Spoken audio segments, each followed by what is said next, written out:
Hello students, welcome to my YouTube channel Sahaj classes. तो आज इस वीडियो में जैसे हम टीजीटी साइंस के जो पीवाईक्यू है ना उनको डिस्कस कर रहे हैं। तो एक वीडियो के लिए हम 10 क्वेश्चंस लेके आते हैं। तो यहाँ पे हमारे 1 to 25 क्वेश्चन है वो हो चुके हैं, प्लेलिस्ट बनी हुई है, आप चाहो तो वहां से जाके देख सकते हो। और जो हमारा ये पेपर रहेगा वो रहेगा 2017 का। इसमें 1 to 25 क्वेश्चन है वो कम्प्लीट हो चुके हैं। आज हम डिस्कस करेंगे क्वेश्चन 26 से। पहले वाले जो टॉप क्वेश्चंस हैं 1 to 25 वो डिस्कस हो चुके हैं, प्लेलिस्ट बनी हुई है, तो आप वहां से डाउनलोड देख सकते हो। ठीक है, तो यहाँ पे देखो हमारा जो क्वेश्चन 26 है वो क्या है। Vinegar on reaction with baking soda produces a gas which when passed into lime water turns into milky. The milkiness is due to the formation of. देखो विनेगर किसका सॉल्यूशन होता है, एसिटिक एसिड का। कि जब विनेगर की reaction होती है किसके साथ, बेकिंग सोडा के साथ। तो बेकिंग सोडा का क्या फॉर्मूला होता है, सोडियम हाइड्रोजन कार्बोनेट NaHCO3। कि जब हमारा जो एसिटिक एसिड है वो baking soda sodium hydrogen carbonate के साथ रिएक्शन करेगा। तो ये वाला जो क्वेश्चन है ना वो क्लास 10 से है।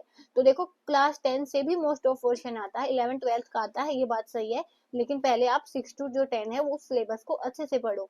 उसके बाद आपके जो 40 है 35-40 क्वेश्चन है वो इजिली अटेम्प्ट हो जाएंगे। उसके बाद आप हाई लेवल का सोचना। ठीक है, तो विनेगर क्या है, एसिटिक एसिड है। और इसके साथ जब हम क्या रिएक्शन करवाएंगे बेकिंग सोडा की, तो वहां से हमें एक गैस मिलेगी। और वहन पास उस गैस को प्रोड्यूसेस ए गैस, और जो गैस हमें मिलेगी उसको जब हम लाइम वाटर से पास करेंगे। लाइम वाटर क्या होता है, कैल्शियम हाइड्रोक्साइड डाई हाइड्रोक्साइड। तो ये वाला होता है हमारा लाइम वाटर। तो उसमें से वो क्या हो जाता है, मिल्की हो जाता है। तो वो मिल्कीनेस है वो क्यों है, क्या बनता है ऐसा कि वहां पे मिल्कीनेस हो जाती है। तो क्वेश्चन में हमसे ये पूछा गया। तो स्टेप बाय स्टेप आपको चलना है। क्या है, सबसे पहले एसिटिक एसिड और बेकिंग सोडा की रिएक्शन है। तो हमने लिखा विनेगर, एसिटिक एसिड और साथ में बेकिंग सोडा। तो यहाँ पे हमें जो रिएक्शन मिली वो मिली H2O CO2 CH3 COOH। तो यहाँ पे इन्होंने क्या बोला है, गैस मिलेगी। तो वो गैस हमें कौन सी मिली, CO2। उसके बाद इस गैस को जब हमने किसमें से पास किया, लाइम वाटर में से। तो ये वाली गैस थी, इसको हमने किसमें से पास किया, लाइम वाटर में। तो वहां पे हमें क्या मिला, एक मिल्की सब्सटेंस मिला। तो वो मिल्कीनेस क्यों है, क्यों होगी वो मिल्कीनेस, क्योंकि वहां पे क्या बन जाएगा इन दोनों के मिलने से, कैल्शियम कार्बोनेट। तो हमारा जो ऑप्शन रहेगा वो कौन सा सही होगा, कैल्शियम कार्बोनेट। तो देखो कैल्शियम ऑक्जेलेट नहीं होगा, कैल्शियम हाइड्रोक्साइड नहीं होगा, क्योंकि लाइम वाटर में से तो गैस पास हुई है ना, तो ये नहीं होगा। बाइकार्बोनेट नहीं होगा। तो हमारा जो ऑप्शन 2 है वो क्या हो जाएगा, यहाँ पे सही हो जाएगा। ठीक है, तो ऐसे आपने इनको पढ़ना है। उसके बाद देखो क्वेश्चन 27 क्या है, during high select incorrect statement. तो हमें क्या बतानी है, इनमें से जो स्टेटमेंट गलत है वो बतानी है। तो देखो during hibernation frog respires through skin. कि जब जो मेंढक होता है ना हाइबरनेशन के दौरान वो किससे रेस्पायर करता है, स्किन से। तो ये बात बिल्कुल सही है। उसके बाद number of cranial nerve in frog are 24। जो मेंढक होता है उसमें जो क्रेनियल नर्व जो होती है वो कितनी होते हैं, 24। लेकिन जो मेंढक की जो क्रेनियल नर्व होती है वो कितनी होती है, क्रेनियल नर्व होती है वो कितनी होंगी, 20 होंगी, वो 24 नहीं होंगी। और इनकरेक्ट स्टेटमेंट हमसे पूछी गई है। तो इसके अकॉर्डिंग जो हमारी इनकरेक्ट स्टेटमेंट हो जाएगी वो कौन सी हो जाएगी, ये वाली। कि नंबर ऑफ क्रेनियल नर्व होंगी मेंढक में वो 24 नहीं होंगी, 20 होंगी। ठीक है, तो हमारा ऑप्शन 2 इसका सही आंसर हो जाएगा, क्योंकि इन्होंने इनकरेक्ट स्टेटमेंट हमसे पूछी थी। उसके बाद थर्ड ऑप्शन में क्या है, alary muscles is associated with heart and circulation. कि जो एलरी मसल होती हैं वो हार्ट और सर्कुलेशन से जुड़ी होती है। तो ये बात भी सही है। अब नेक्स्ट है जो फोर्थ ऑप्शन है, in pheretima 18th segment has a pair of male gonopore. तो ये बात भी सही है। तो ये वाले बायो के क्वेश्चन है, अगर आपको इनका एग्जैक्टली पता है ना तो ये आप इनको बता सकते हो। तो यहाँ पे हमारा क्वेश्चन 27 कंप्लीट होता है। उसके बाद question 28 which enzyme specifically occurs in heterocyst of blue green algae. कौन सी एंजाइम होती है जो ब्लू ग्रीन एल्गे के हेट्रोसिस्ट में जनरेट होती है, अकर होती है, वहां पे प्रेजेंट होती है। तो वो कौन सी होएगी, वो होएगी नाइट्रोजिनेज। तो देखो बायो वाले पोर्शन के लिए मैं कुछ नहीं बोल सकती, क्योंकि यहाँ पे क्या होता है, मैक्सिमम जो पोर्शन आता है वो आता है याद का। कि अगर आपको पता होगा, याद होगा तो ही आप बता सकते हो। केमिस्ट्री फिजिक्स में फिर भी अंडरस्टैंडिंग बेस्ड आ जाता है, लेकिन यहाँ पे नहीं आता। तो इन चीजों को आपको पढ़ना है, फिर आपको हल्के में नहीं लेना है। उसके बाद है क्वेश्चन, तो यहाँ से इसका ऑप्शन 1 सही हो जाएगा, नाइट्रोजिनेज। उसके बाद question 29 A solution react with crushed egg cells. एक सॉल्यूशन है वो किसके साथ रिएक्ट करेगा, क्रश्ड एग शेल के साथ रिएक्ट करेगा। उसमें हमें क्या मिलेगी, एक गैस मिलेगी। उस गैस को हम जब वाटर में मिलाएंगे तो वो क्या हो जाएगा, एसिडिक हो जाएगा। तो वो सॉल्यूशन कौन सा होगा, देखो यहाँ से हमने क्या देखना है कि जो हमारा सॉल्यूशन है वो एसिडिक हो गया। एसिडिक होने का क्या मतलब है कि वहां पे कोई ना कोई एसिड प्रेजेंट होगा। अब हमें पता है इनमें से देख के कोई 9th-10th में भी हमें पता चल जाता है कि जो हमारा, और इस लेवल पे आके तो हमें बिल्कुल ही पता चल जाता है कि यहाँ पे आप देखोगे एसिडिक है, इट मीन्स वहां पे एसिड तो प्रेजेंट ही होगा। तो यहाँ पे हमारा एसिड होएगा कौन सा, ऑप्शन 2 HCl। तो यहाँ से इसका जो ऑप्शन कौन सा सही हो जाएगा, ऑप्शन 2। तो यहाँ से इसका ऑप्शन सही हो जाएगा ऑप्शन 2।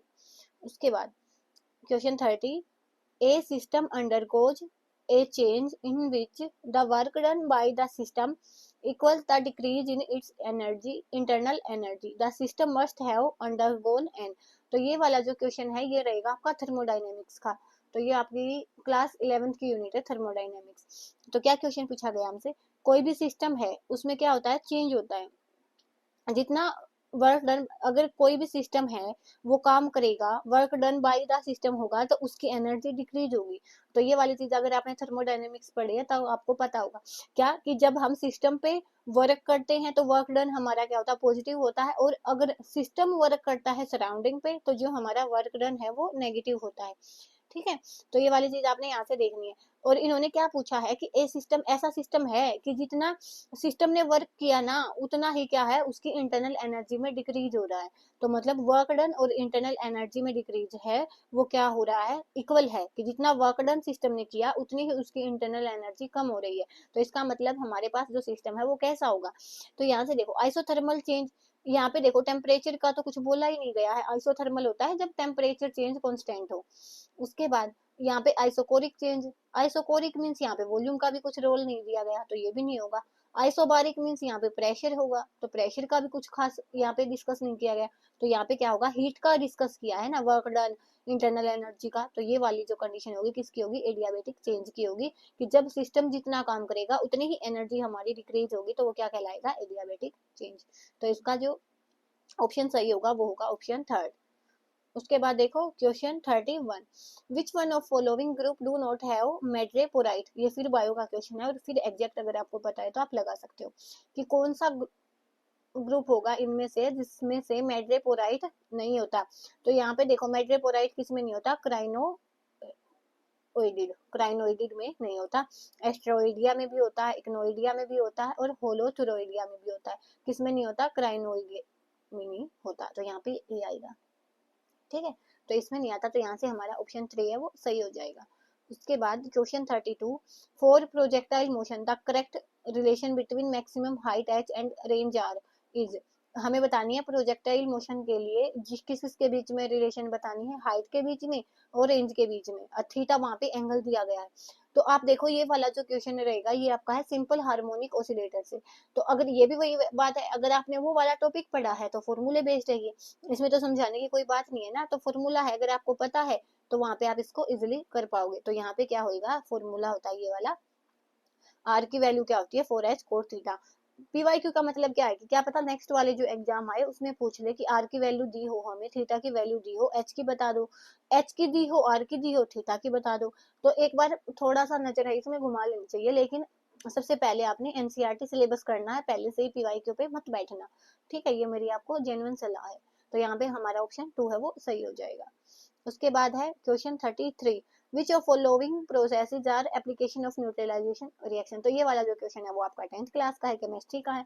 तो आप देखो क्लास 11-12 से ऐसी बात नहीं है क्वेश्चन आते हैं, लेकिन अगर आप ये मान के चलो कि 20 क्वेश्चन भी आए ना और आपने 20 के 20 लीव छोड़ दिए, हमने ये माना ही नहीं कि हमने, बेशक एक आधा हमारा तुक्का लग सकता है लेकिन हमने माना कि नहीं होगा, तो भी आपके 40 क्वेश्चन बचते हैं जो 6 to 10 में आएंगे। और उसमें से भी आप अगर 40 में से 35 क्वेश्चन ले आते हैं और कॉमन पोर्शन आपका ठीक ठाक है तो भी आपका एग्जाम है वो इजीली निकल जाएगा। तो एक बार इस बात बारे में सोचना, हाई लेवल की चिंता करने की बजाय जो लो लेवल का है पहले उसको अच्छे से पढ़ लो।